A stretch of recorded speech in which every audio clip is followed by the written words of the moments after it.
स्वागत है आप सभी को मेरी यूट्यूब चैनल पे। आज हम दलाई लामा के हस्तरेखा देखने जा रहे हैं। उनके हाथ में क्या ऐसी विशेषताएं है और उनकी हाथ की रेखा कैसी उनके जीवन की उतार चढ़ाव को दिखाती है। आइए देखते हैं। आप देख सकते हैं ये हथेली जो दलाई लामा की हथेली है बहुत फैला हुआ है, बड़ा हथेली है और हमेशा बड़ा हथेली और नरम हथेली राजा का होता है। और कहा जाए तो ऐसे लोग दूसरों पे राज करते हैं, खूब धनवान भी होते हैं, नाम कमाने वाले होते हैं। और दलाई लामा तिब्बती की नज़र में एक राजा से भी ऊपर है। इनकी जो मान्यता है तिब्बत के लोगों में बहुत ही ज़्यादा पाया जाता है और इनको अवतार के रूप में पूजा भी जाता है। तो आप देख सकते हैं इनके हाथ एक राजा के हाथ की भांति बहुत फैला हुआ है। और इनकी उंगलियां आप देख सकते हैं, उंगलियां बहुत लंबी नहीं है लेकिन बहुत छोटी भी नहीं है। तो ऐसे उंगलियां वाले लोग स्थिर प्रवृत्ति के होते हैं, स्थिर रहकर ध्यान लगाने में इनको मदद मिलता है।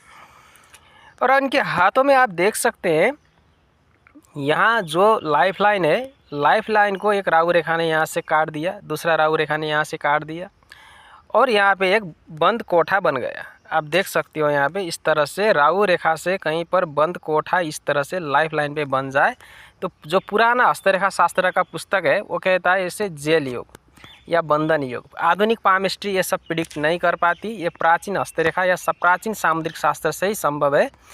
इसको जेल योग या बंधन योग कहा जाता है। ऐसे लोग बंधन में पड़ते हैं, जेल में पड़ते हैं, ऐसा कहना चाहिए। तो इनको निर्वासन भोगना पड़ रहा है। ये शरणार्थी के जीवन जी रहे एक हिसाब से। तो इसका दुष्प्रभाव या कहें इसका जो प्रभाव है उनके जीवन में प्रत्यक्ष हमको देखने को मिलता है। कभी भी राहु रेखा की क्रस कहीं भी हो यह अच्छा नहीं माना जाता। ये अपशकुन के रूप में रहता है। ऐसे लोगों को बदनामी झेलनी पड़ती है और ज़्यादा संघर्ष करना पड़ता है। इनका पूरा जीवन संघर्ष में निकला हुआ है और इन्होंने चीन की सरकार से निरंतर संघर्ष किए। आप देख सकते हैं इनकी हथेली में ये जो मस्तिष्क रेखा है बहुत झुका हुआ दिख रहा है आपको। तो झुका हुआ मस्तिष्क रेखा हमेशा बहुत ही संवेदनशील, भावुक और कल्पनाशीलता को जनाता है। ऐसे लोग बहुत ही क्रिएटिव होते हैं, सोचने की और कल्पना करने की क्षमता इनकी अद्भुत होती है। ये लोग बहुत ज़्यादा इमेजिनेशन करने वाले होते हैं। तो भक्ति योग में इनको अक्सर ज़्यादातर आगे बढ़ते हुए हमने देखा है। ऐसे इनके हाथ में हम लोग देखेंगे तो दो दो नॉलेज लाइन है। इनको शिक्षा रेखा भी कहा जाता है। अगर ऐसी शिक्षा रेखा है तो ऐसे लोग शिक्षा प्राप्ति के लिए विदेश में जाते हैं और खुद भी दूसरों को शिक्षित करते हैं। दो शिक्षा रेखा होने की वजह से इन लोग इनसे सलाह लेने आ जाते हैं। ऐसे इनकी सन माउंट पर हम देखें तो यहाँ पर जो सन लाइन है इसको एक रेखा यहाँ से आगे काट रही है, एक रेखा यहाँ से आगे काट रही है। तो यहाँ पे बन रहा है स्टार। तो सन लाइन की स्टार हमेशा आदमी को नेम फेम देता है। और जुपिटर माउंट में भी कुछ ऐसी निशान हो तो ऐसे लोग मरने के बाद भी याद किए जाते हैं। तो इनकी नेम फेम की तो सबको पता है, एक बहुत मशहूर है दुनिया में।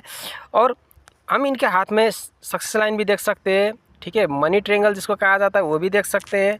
हालांकि इनकी व्यक्तिगत संपत्ति हो ना हो लेकिन इनकी जो मोनेस्ट्री है बहुत ही रिच है और विदेशों से भी इनको बहुत सहयोग मिलता रहता है क्योंकि इनके हाथ में विदेश से धन आने की साइन भी है।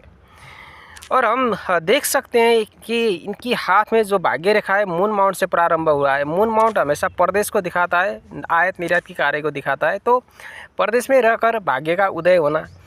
अब और इनकी लाइफ लाइन भी जा रहे हैं केतु माउंट पर, ये भी प्रदेश में जाने को संकेत करते हैं। तो इनका पूरा जीवन प्रदेश में बीतने वाला है, भारत में बीतने वाला है। हालांकि ये तिब्बत में पैदा हुए थे। हम देख सकते हैं इनके लाइन में बहुत ज़्यादा स्ट्रेस लाइन भी बने हुए हैं। ऐसे लोग लग्जरी लाइफ जीते हैं और बहुत ज़्यादा चिंतित भी रहते हैं अक्सर। अब इनकी संगठन है तो इनको चिंता तो रहती ही होगी। और अंगूठे के ऊपर की भाग में देख सकते हैं बहुत ज़्यादा कट है। तो अंगूठे के ऊपरी भाग में बहुत ज़्यादा कट संघर्ष को बताते हैं। ऐसे लोग बहुत ज़्यादा संघर्ष से उलझकर आगे आते हैं। अक्सर बड़े बड़े पदों में विराजमान होते हैं ऐसे लोग, लेकिन इन्होंने ज़िंदगी में बहुत दुख देखे होते हैं। ऐसे हम देख सकते हैं एक लाइन जो है, एक लाइन यहाँ से आकर सीधा यहाँ तक पहुँच रहा है। तो इस लाइन को प्राचीन हस्तरेखा शास्त्र में बहुत ही शुभ माना जाता है और इसको धनवान के हाथों में पाए जाने वाले रेखा के रूप में भी माना जाता है। लेकिन साथ साथ में यहाँ पर बहुत ज़्यादा शत्रु रेखा की उपस्थिति भी बनी हुई है। तो इनको शत्रुओं से घिरना पड़ता है, शत्रुओं के सामना इनको जीवन भर बनी रहती है। लेकिन ये लाइन बहुत ही स्पेशल है और ये आम लोग के हाथ में अक्सर पाया नहीं जाता। बहुत ही कम लोग ऐसे हाथ की रेखाएँ लेके पैदा होते हैं। और बुध मरकरी माउंट जिसको हम कहते हैं वहाँ पे दो खड़ी रेखाएँ बुद्धिमत्ता को दिखाती है। ऐसे ही यहाँ पर इस तरह से आप इसको काइट साइन कहो, फिश साइन कहो, कुछ भी कहो, ऐसे साइन बनी हुई है तो ऐसे लोग ध्यान लगाते हैं, धार्मिक होते हैं, क्योंकि ये बृहस्पति पर्वत के नज़दीक में बना हुआ है। तो प्राचीन हस्तरेखा शास्त्र जिस तरह से आदमी का भाग्य बताती है उसी तरह से दलाई लामा का जीवन चल रहा है। यानी कि आधुनिक पामिस्ट्री आपकी कैरेक्टरिस्टिक्स या विशेषताएं तो बता सकते हैं, लेकिन कुछ प्रिडिक्ट नहीं कर पाती, वो आपको बड़ा चढ़ाकर ही बताती है। लेकिन प्राचीन हस्तरेखा शास्त्र प्रिडिक्ट करती है, और मौत की भी प्रिडिक्ट करती है, जीवन की भी प्रिडिक्ट करती है, और उसको कहाँ जाना पड़ता है, कैसी जीवन उसकी रहेगी, सब प्रिडिक्ट करती है। तो प्राचीन हस्तरेखा शास्त्र को अपनाइए, और अगर आपको प्रिडिक्शन चाहिए और अगर आपको मोटिवेशन चाहिए तो मॉडर्न पामिस्ट्री को अपनाइए, उसमें सिर्फ आपको मोटिवेशन ही मिलेगा, कोई प्रिडिक्शन नहीं मिलेगा। वीडियो देखने के लिए बहुत बहुत धन्यवाद।